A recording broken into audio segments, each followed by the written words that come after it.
ready to explore the extraordinary world of tech? Welcome to the X-Tech Podcast, where we connect you with the sharpest minds and leading voices in the global tech community. Join us as we cut through the complexity to give you a clear picture of the ideas, innovations, and insight that are shaping our future. Hello, and welcome to the X-Tech Podcast by Fox Agency. I'm your host, Debbie Forster, MBE. I'm the CEO at the Tech Talent Charter and an advocate and campaigner for diversity, inclusion, and innovation in the tech industry. Now today, I am delighted to be joined by Anna Brailsford, CEO at Code First Girls. Hi, Anna. Hello, Debbie. How are you doing? I'm good. I've really been looking forward to this chat because you and I have known each other for a while, so it's going to try and keep us to a sort of a form of getting this right. But you and I know that we could talk until the cows come home. We'll try and land on time this time. So now, one of the things I was interested to find out, because although I've known you for years, I wasn't aware of this. We try and figure out how people get into tech. We find some people like me take a turn and suddenly find themselves there. Other people are born with a laptop in their hand. What about you? How did you get into tech? So I've been in EdTech for about 10 years now. But actually, originally, I'm a career switcher. And incidentally, that's why I believe so much in career switches. So a large part of what Code First Girls does now is helping career switchers come out of their existing profession and enter into something new. So I was actually educated as a barrister originally, criminal barrister. I decided that technology and, being in business and being an entrepreneur was something that was super, super important to me. So I did career switch. But yeah, over the last 10 years, I've helped to build EdTech companies, essentially. EdTech companies that became unicorns, but also smaller EdTech companies as well, and helping them with their investment piece and their go-to-market strategy as they've grown. So it wasn't a simple transition into technology. It took many twists and turns because I don't believe fundamentally life is perfect. I believe actually it can only be perfect with the benefit of hindsight. And I think that's the beauty of career switches and taking different turns in your journey. And I think, you and I are seeing a lot of companies, tech starting to wake up to the richness of that, because we bring so much learning, wider learning. If you think about the really different kinds of jobs that you did, particularly those startup, scale-up, unicorn, the dream, what did it teach you? What did it teach me? It taught me just how important it is actually, I think, to stay true to the founder's vision. There's this fantastic book, and I'd encourage anybody listening to this that's interested in entrepreneurship or indeed interested in how their own company is growing, if they belong to a larger organization, to read the book Founder's Mentality, because what that represents is that really when companies go wrong and when things go wrong, it doesn't really matter your stage of growth, whether you've got to the point where, like ourselves, we've secured Series A funding, or whether you're a big corporation on a real growth trajectory. What this book does is it marks out all the data points, all the danger zones for companies on either trajectory. And what it demonstrates is that the way you get back from the danger zone is actually bringing things back to what made that company successful in the first place. And frequently, that is sort of bottling and going back to what the founder did, what the founder put into place, and what made the company meaningful, right? What gave it meaning before the constant focus on profit and potentially bloating of management? What made the company and the company mission resonate with the individuals that actually bought the product to begin with? And that's true. I think that happens at any size company, but I've also seen people use that to really bring a project, a product back to those core principles. Because it is, as you say, it's so easy to get caught up in that wider and wider focus, putting on more and more bloat for management, but also losing that focus and focusing on being busy, not necessarily on delivering. That bravery to step back, to strip back, because that's a painful process, isn't it? About stopping things, ending things, stripping those things back are really, really important. Well, Okay, so then you found yourself, you went for the challenge of leading Code First Girls. Now, I've known Code First Girls before I knew you. So, but not everybody, I knew when it was a little tiny whippersnapper of an organization. Yeah. But some of the listeners won't necessarily know who they are or what they do. So give me that pitch. What is Code First Girls? Yeah, so Code First Girls now, in terms of the pitch now, are actually one of the largest communities of women coders in the world. And very simply, we provide women with free education in order to take jobs as software developers, data scientists, product managers. There's a whole plethora of different roles that we can help to fill. And essentially, it's a B2B subscription model. So we work with about 130 different companies. They subscribe to Code First Girls. We guarantee to fill the hardest to fill roles, typically from a female representation perspective, whilst ensuring we take their money and we reinvest that back in local communities simultaneously to build up that talent pool and also their employer brand at the same time. Fantastic. Now, this has been an organization that's been around for years, and it's gone from tiny, feisty little startup to beginning to scale. When you came in, you have really taken it to the next level. What's been the key to that success of taking it to the next level? So when I joined Code First Girls, I think it's safe to say that it was an educational campaign. It was a campaign to teach as many women how to code as possible. My background, I'd come from LinkedIn Learning. A lot of data had gone into that type of role. So to give you an idea of what I did previously and then how it fed into Code First Girls. So I used to be commercial director of lynda.com. Lynda.com at that time was one of the largest sort of skills platforms in the US. It had a really amazing pedigree actually when it came to technology education, but also education for creatives, the creative industry. So, you know, it was a big early play in relation to the likes of Apple, Adobe, these types of technologies. And when it was bought by LinkedIn, at the time I was like, they've just acquired like a really cool learning platform. But actually, when you look at the back end of what they were doing, LinkedIn plots 6 data points about every individual that logs onto their platform. You know, they'll plot you as an individual, where you went to university, your job, and a couple of data points that they needed to shore up with things like, okay, what are your skills and what are the knowledge that's required to get your next best job or to promote an individual or to attract an individual to your organization, right? So what I started to realize is that actually the data play is incredibly important, but also in my view, in order to monetize Code First Girls, in order to scale Code First Girls, it had to start with employability and work backwards from employability and data around employability to then provide the right ratios of free education to the right women in order to meet the needs of the organization. So that was the fundamental shift that took place. And I think from somebody who was watching from the side, this is a powerful point, but it's something I've heard from a number of guests. It's taking something that in and of itself is not broken, can be successful, but that's stepping back and looking at its component parts, because it isn't just about good learning. It's thinking about the outcomes you want for the customer, for the user, and then looking at the data you have, what's missing, but how can you actually jet power what you do have? We're able to take this across several different countries, which we have done. And that was a real test for us as well. I was like, if this works in the UK, in different regions, in every region of the UK, can this work in Poland? Can this work in Switzerland? Can it work in the States? But the theory behind what we did is we simply wanted to know from employers by region as to where the jobs were actually going to sit over the next 5 years, right? Sounds like a really simple thing to do. We collected those data points. So we have about 130 companies that we work with. All of them are pretty large employers, although we are company and vertical agnostic in terms of our clients.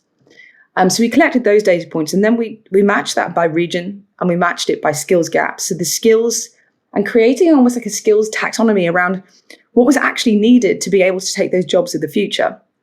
What did we actually need to train the women in? By what region? And what type of women were going to fit best within different organizations? So we work backwards from that point. We also had the data points. So we work with over 80 universities as well. So I'm constantly asked, like, Anna, why don't you accredit like what you do with one university? And I'm like, well, We've got input from 80. I have a really good idea of what's being taught in those 80 universities. The beauty of that is that you can almost take kind of the best practice and say, actually, matching that with what companies want, we can kind of rise above it and give our view on what we think is the best thing to learn. And the final data point, which of course is absolutely critical to what we do, is the 140,000 women that we've taught how to train for free. Not just in terms of what they want to get started in a tech career, but also then the data trail they leave once they enter a career in technology and go to the sort of the mid-level of their career as well. And that starts becoming the promised land, isn't it? Is looking and tracking impact in terms of what you've been able to achieve. Because you now have this view, not just about what's happening across the UK, but now starting to get more of a global view. From your viewpoint, what are you seeing that works and doesn't work on the ground? I mean, first and foremost, the most obvious point and the reason why Code First Girls exists, right, is the alternative to the computer science degree. There are tons of initiatives to try and get women to pick computer science at university. That has been the main thrust, I think, of a lot of effort, and also constant references to whether you're a girl in STEM, labeling girls in STEM. And what I found really, really interesting is it doesn't matter what country you're in, because largely I would say Western Europe, the US, Canada, Australia tend to share the same problems and the same patterns. And that is regardless of how much effort's gone in to trying to get more girls to pick computer science at university, the numbers have pretty much plateaued, right? So the hypothesis behind this, being a career switcher myself, I was like, hang on, there's another way to do this. And by the way, I would never denigrate the efforts of under 18s because I think it's exceptionally important to be able to do that in schools. But I just felt there was another way, right? What is the other way? And the theory was, if you focused on career switchers and if you focused women typically at their penultimate year, say, of university, where they're starting to think about making a choice in their career, if you focus on those two groups, you get a much higher level of conversion. Because all our research was pointing to the fact that women come slightly later in life to technology. So we really, really went hard on these groups in the specific regions with the skill sets that we knew led to the highest level of employability. And those women, when they're placed in jobs, they're just absolutely smashing it out of the ballpark. In fact, some of our data is suggesting if you take a really high performance career switcher, put them on the job after being through the program, within 9 to 12 months on the job, they can actually be overtaking computer science students in terms of performance because they're so committed to the change, because we are looking at their personal levels of aptitude and motivation. And we're saying, actually, we can take someone from any academic background. They don't even have to have a degree. A lot of the career switchers don't have a degree, but we can take someone, providing they've got the right mindset, and we can make them incredibly high performance and get them into these jobs. And we see that replicated across country, the 7 countries we're in at the moment. Okay, so if I'm listening, I'm probably a person in tech, although there will be some people who are interested in hearing what you're saying and frantically Googling Code First Girls, and do that because that's a smart thing to do. But if I'm a tech person in a company, how can I take what you're saying and put it to work at my company? Yeah, I mean, first and foremost, obviously, subscription to Code First Girls is the most important first thing on your list. Obviously, yeah. Given. But secondly, look for alternatives to disrupt, particularly entry level. I'll talk about mid-level talent in just a second, but what's really interesting at entry level is that I speak to thousands of organizations, right? And I ask them every single time, what entry level initiatives do you have? And they always say the same thing. It's like a graduate program. They usually have an apprenticeship program. They'll have an intern program. And what we're noticing more and more is that fourth stream is being introduced, which is the career switcher program. Now, obviously, Code First Girls do grads anyway. But the career switcher program is being seen as the real opportunity, the real open goal to disrupt entry-level talent schemes. And I would say 90% of organizations I speak to are introducing this either towards the back end of this year or early next year, unless they haven't introduced it already. And that's quite simply because they're seeing their competitors do it. They're seeing the type of results that are happening when it's introduced. They're hearing the women's stories online. So there's a massive level of disruption, I think, in the entry-level space, introducing the career switcher. So that's the first thing I would say. The second thing that we're seeing changing is the mid-level space. So to date, there's been hardly anything on the market to attract women with 2 to 5 years worth of coding experience. I always said if we felt like we'd sort of cracked or we could scale the entry-level piece, which I feel like we really have, and we're continuing to do so, we will focus secondly on that mid-level piece.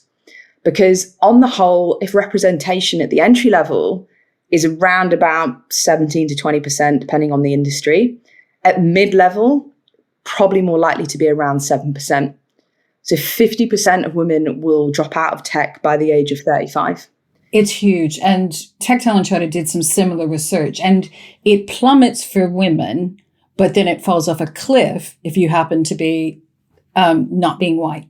And so then if you do that intersectionality, women of color, they're just dropping out. And if we can't retain and if we can't grow, then it's a leaky faucet, isn't it? We're just filling the tub and it's emptying the other end. Yeah. So we felt we'd reached the point, right? I'd reached the point almost in like, what can we do next to take things on? Like, what's the next idea that's going to really shake things up? And we felt it was in the mid-level space. So we created a curriculum. It took about a year of R&D, actually, focused on either retaining women with 2 to 5 years worth of experience to accelerate the career in technology to the next level as an individual contributor. I can't stress that enough.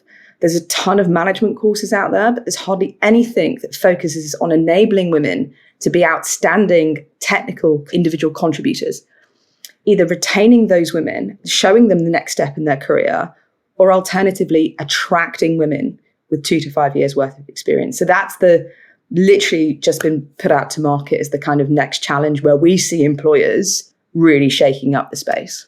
And I think, if I'm listening on this call, I think there's a number of things to really try and get my head around and to drive some action.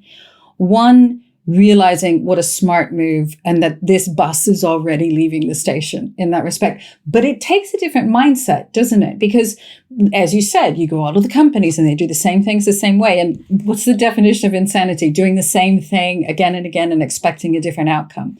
And it requires a different mindset. It's hiring for, as you said, those capabilities, not the piece of paper, not the number of years experience. It's looking for that. And it's also the companies, and I hear this from different guests, that are understanding as employers, you have to be in the business now of building, not just consuming skills and talent. You've got to be able to, you can't just be consuming.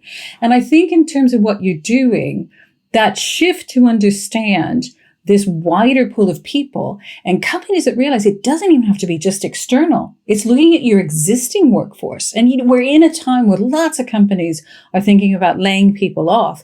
Good people, skilled people, passionate about a company or a brand. There's a piece there on that conversion piece that means you keep all that institutional knowledge, wider, deeper buy-in to culture and the brand. And then you have somebody that then, as you say, within 9 months to a year, can be zooming ahead of the others to make that success in the company. Fantastic. Yeah, massively. And I think you're right. I think the move from consumption to building and investing, let's face it, this is an investment piece, right? And this will pay dividends, not just today, but it will pay dividends 5 years to come for these companies. I think as well, companies are starting to get smart to just how expensive some of, for example, contingent labor schemes are, or contractor schemes are. It's really interesting when we talk about women in technology, right? Because we talk about women in tech and it's literally the tip of the iceberg. That's because the data that we have usually represents permanent employees. When you look under the water and you start to add contractors to that piece, which, by the way, are almost exclusively male. Actually, your problem when it comes to representation is far worse than you ever thought. So it's also that sense of it's not okay just to, you need to plug a gap. Let's get the same people that think in the same ways to take contract roles either, rather than actually investing in building the skills in-house that are far more representative. And there is that again, because language is powerful.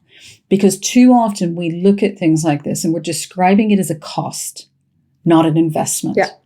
And we don't see that by not doing it, you're incurring cost and you're incurring risk. So it's a no-brainer, but it takes change. It takes a change of mindset, some culture, some systems, some policies. But the good news is there are programs like yours. There are companies who are doing it. So this isn't as if you have to come up with a new original solution. It's how do you make that work in your company?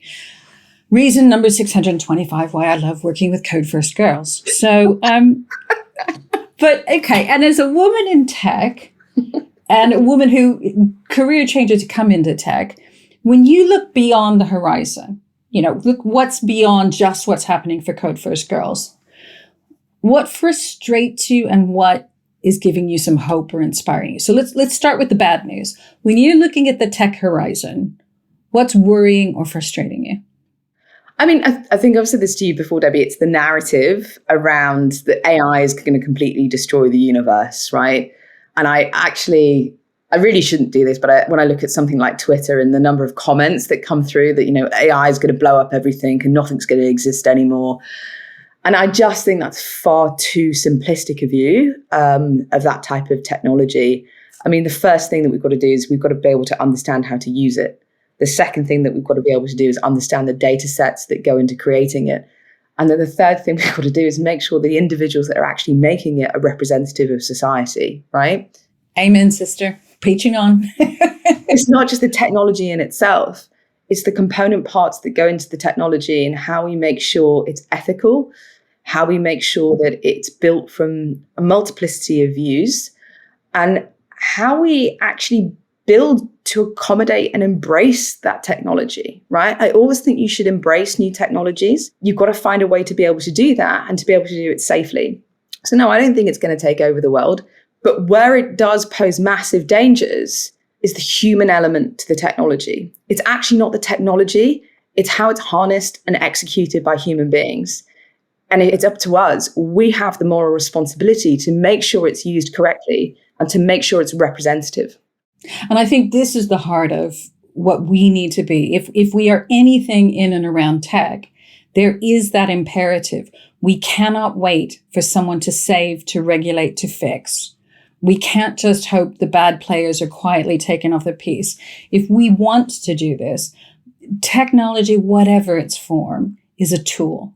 And it's down to us as humans to ensure that the use of that tool. So we're never powerless. We're never helpless in this if we'll just get off our backside, if we use our voice to challenge the narrative, to bring in the structures, to look at how we support effective regulation, compliance, but also educating people, isn't it? It is one of those things because it does have a watershed moment, if for no other reason than because media loves it, because there's no better clickbait at the moment, is there? And it's selling films, it's selling TV shows, as well as taking over on social media. So as tech, we need to bring our voice, our experience, our good sense to be clear what it is and what it isn't and what we can do with that. It is a neutral piece that we can shape for good or for ill. It's also the topic of fantastic dinner conversation, right? The amount of times I've been having dinner and someone's turned to me and said, and it's classic. I mean, it gets to the point in the night, you've probably had 2 to 3 glasses of wine, so people are feeling slightly more brave. And they will say, Anna, surely AI is going to make Code First girls completely irrelevant. And I'm just sitting there thinking, actually, it's the complete opposite of that to me. Because quite frankly, yes, for us to get a woman into AI and ML, which we do train for, incidentally, we've got to make sure that they've got those Python skills as a foundation, right? We've got to make sure that they've got the foundation, and then we can retrain into areas that are even more critically underrepresented, like AI and ML. So I'm thinking, actually, you have no idea of how it's going to increase demand in these areas, providers have the right type of communities, they have the right talent base, and they've got the right curriculum in order to ensure women can move into AI and ML. So for me, it's like the opposite side of the coin. And it's an opportunity because it's so much in the media. This is a great way to grab eyeballs and to grab hearts and minds to come into tech for these career changes, for the young people, etc. Because this is something. This is a frontier. They can shape, they can change. So it is, and after the second glass of wine, it is about changing minds around that dinner table, on the tube, wherever we're seeing them, to really change that mindset and try and take it in a different direction.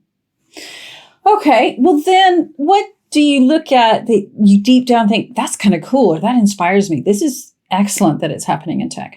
Well, for me, like I said, the reconversion piece into AI and ML, but also the reconversion piece into cyber. So we've seen an explosion in the demand for cyber skills over the past couple of years. Again, really, these are really hard skills. They're not something that's readily available within the population, let alone within a population of women. So we would have had, a large proportion of the guys in those roles retraining to go into something like cyber. That retraining and reskilling aspect, I think, is really, really important from a cyber and AI and ML point of view, because we are taking somebody that's been in a more traditional tech stack, and we're able to take them and put them into those types of specialist skill groups. So for me, that actually really excites me, because the way I see the kind of global skills economy almost, right? I kind of see it from a pure supply and demand point of view. As to what have you got to do to fulfill this demand? What does the supply look like? And what do we have to do to change the nature of the supply to meet the demand? And I hate the way I've broken that down, because obviously what we do is highly emotive and incredibly important for the economy and for women in general.